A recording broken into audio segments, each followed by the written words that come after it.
Istiqomah berada di jalan Allah adalah selalu berada di jalan yang lurus, Shiratal Mustaqim.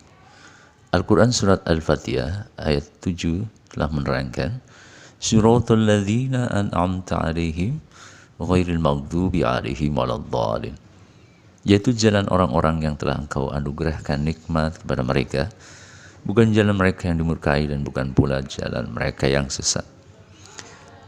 Ayat ini sangat jelas bahwa jalan yang lurus itu adalah jalan orang-orang yang telah dianugerahi nikmat oleh Allah. Siapakah yang disebut mereka?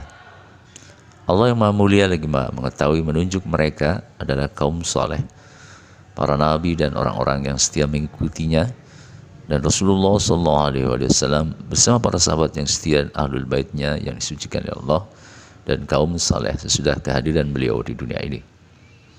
Jika para nabi bersama pengikut setianya, Rasulullah SAW bersama sahabat setia dan ahlul baitnya, dan kaum saleh pada generasi tabi'in dan tabi'in tabi'in, sudah sangat jelas. Bagaimana dengan kaum saleh yang hadir saat ini? Inilah persoalan yang lahir sudah Rasulullah SAW jauh meninggalkan umatnya yang hadir di berbagai zaman. Saat ini kaum muslim hadir di era informasi, IT.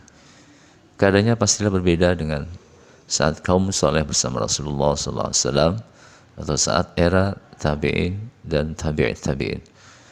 Kepada siapakah kaum muslim saat ini harus merujuk? Sebagian besar orang-orang yang hadir saat ini telah banyak berpengetahuan dan berteknologi sejalan perkembangan sains dan teknologi.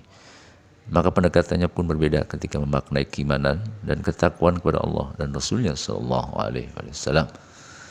Masing-masing telah merasa bisa dengan pengetahuan akalnya, dan sebagian lagi hanya taklid pada yang sudah merasa bisa. Padahal keahlian dalam penguasaan ilmu pengetahuan, termasuk ilmu-ilmu keislaman, tidaklah sama dengan keahlian yang telah dianugerahkan oleh Allah tanpa mempelajari ilmu pengetahuan tersebut dengan kecerdasan otaknya. Allah menganugerahkannya ke dalam hatinya. Dengan kata lain, kehadiran kaum muslim saat ini terdapat dua kelompok, yakni kaum muslim yang mengandalkan ra'yu atau otak IQ, dan kaum muslim yang telah memperoleh anugerah al-hikmah, kebijaksanaan Allah ke dalam hatinya. Kaum muslim yang merujuk pada pengetahuan otaknya, jika dia cerdas, jenius, brilian, mumpuni, cemerlang, dan lain-lain keadaan IQ sebagaimana yang telah dikehendaki Allah, maka mereka lebih cenderung menganalisis kalimat-kalimat Allah berdasarkan kecerdasan otak IQ-nya tersebut. Tidak salah jika telah dilakukan oleh kaum muslim kelompok pertama ini.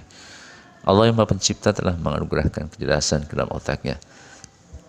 Hanya saja, sejauh mana mereka akan berbuat mengikuti apa yang telah ditetapkan oleh Allah di dalam Al-Quran dan sebagaimana yang telah diajarkan oleh Rasulullah SAW dengan kecerdasan otaknya tersebut. Kecerdasan IQ menelaah kalimat-kalimat Allah merupakan ujian baginya. Jika sudah diketahui tetapi tidak diamalkan, maka Allah pasti sangat murka. Apalagi jika keahliannya tersebut dengan anugerah IQ yang brilian dari Allah hanya untuk menyombongkan diri, mengikuti hawa nafsunya, tidak mengikuti kehendak Allah dan Rasulnya, pastilah Allah pun sangat murka. Kehadiran kaum muslim kelompok pertama ini akan diseret oleh kecerdasan IQ-nya. Jika hanya akal yang diandalkan, sedangkan hatinya condong kepada kesesatan, hawa nafsu, maka kecerdasannya membiarkan keimanan dan ketakwaannya, seolah-olah benar-benar telah bertakwa. Na'udzubillah min dzalik. Dari kaum muslim kelompok pertama ini, jika hawa nafsu yang dituruti, kecenderungan bergeser dari keimanan yang sudah ada sebelumnya sangat besar, maka bagi mereka akan beralih menjadi kaum fasik, kaum munafik, juga kaum musyrik. Berbeda dengan kaum muslim kelompok pertama, kaum muslim kelompok kedua lebih berhasrat terhadap kecenderungan memberi perhatian terhadap hatinya sendiri. Orang-orang yang telah dianugerah al-hikmah adalah orang-orang yang cenderung berakal dalam pandangan Allah. Lihat Quran Surat Al-Baqarah ayat 269, Quran Surat Al-Imran 190-191, sedemikian hingga mereka berjuang untuk tidak melupakan Allah di hati. Lihat Quran Surat Al-A'raf ayat 205, Quran Surat Al-Ahzab ayat 41, Quran Surat Asy-Syams ayat 8-10, Quran Surat Al-Hadid ayat 16, Quran Surat An-Nisa ayat 103, Quran Surat Al-Baqarah ayat 153, Quran Surat Thaha ayat 14, Quran Surat Ar-Ra'd ayat 28, Quran Surat Al-Anbiya ayat 7, dan di berbagai ayat Allah. Lainnya terkait dengan berzikir, juga bertasbih, bertafakur, dan berlindung kepada Allah di waktu berdirinya, duduknya, dan berbaringnya. Kelompok yang kedua ini bukan akalnya yang dikedepankan, melainkan hatinya yang diikuti. Hati yang cerdas ternyata berbeda dengan otak akal yang cerdas. Orang-orang berkal itu dalam konsepsi Al-Quran, sekali lagi lihat Quran surat Al-Imran ayat 90-91, tidak didominasi oleh kecerdasan otaknya, melainkan hatinya tidak diam berzikir, bertasbih, berlindung kepada Allah secara istiqamah. Demikian saudaraku, sampai jumpa pada tayangan video berikutnya. Assalamualaikum warahmatullahi wabarakatuh.